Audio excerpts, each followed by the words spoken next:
The Zhejiang United Front has strongly condemned the ambush on a civilian vehicle. The Zhejiang United Front has strongly condemned the ambush on a civilian vehicle between Cochin and Cortland, in which 3 Kuki civilians, including church leaders, were killed. The church leaders, who were prominent church leaders, and in a press statement, the organization alleged that the attack was carried out by operatives of the NSCN-IM in the name of ZUF phon. The group clarified that there is no one legitimate ZUF and asserted that no faction by the name of ZUF phon or any other such entity exists. The ZUF stated that the incident occurred at a time when the organization had been calling upon village authorities, civil society organizations and church leaders to participate in crucial meetings aimed at preserving peace and harmony in the Zhejiang region. It alleged that the actions of the NSCN-IM were provocative and contrary to such peace efforts. The organization further stated that targeting innocent civilians, particularly religious leaders and unarmed public commuters, was a barbaric act that deserves strong condemnation from every civilized society. Meanwhile, the United Naga Council also condemned the incident and expressed deep sorrow over the loss of lives. The council extended its condolences to the bereaved families and prayed for strength and grace for them during this period of grief. Killing of 3 church leaders in Manipur's Kangpokpi district on May 13th has triggered strong reactions across communities, churches and political groups. The victims were not armed cadres or political leaders, but they were senior Christian figures returning from a religious gathering.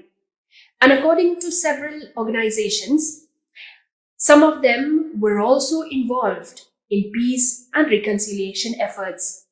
Since the attack, different militant groups and organizations have blamed one another, while concerns have grown that the incident could deepen tensions between communities already affected by 2 years of ethnic violence in Manipur.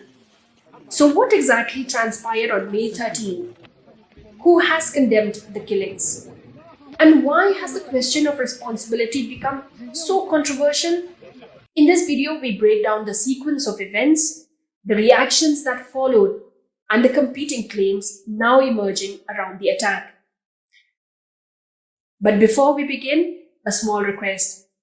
If you value independent journalism and ground reporting from the Northeast, please support East Mojo by becoming a member. The process is simple. Visit our website and choose the plan that suits you best. You can find the link on the screen and in the description, or you can scan the QR code on your screen to contribute any amount of your choice.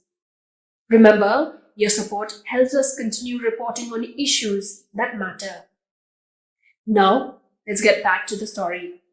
According to reports and statements released after the incident, the victims were traveling from Churachandpur to Kangpokpi after attending the first United Baptist Convention Assembly at the GBA Center Church in Chingkongpang, Lamkang. The attack reportedly happened around 10 a.m. near Sahebongpi between Kotzim and Kotlin villages in Kangpokpi district. Armed men allegedly opened fire on the convoy carrying members of the Thado Baptist Association or the TBA. Those killed were identified as Reverend Bumthang Sitlo, Reverend Kaigolum Hovum, and Pastor Pogolen Sitlo. Several others were also injured and later shifted to hospitals for treatment. News of the killings quickly spread across Kuki Zo-inhabited areas, triggering shutdown calls and mourning programs. Call for a total shutdown in Sadar Hills. Civil society organizations described the attack as an assault on unarmed religious leaders and accused militant groups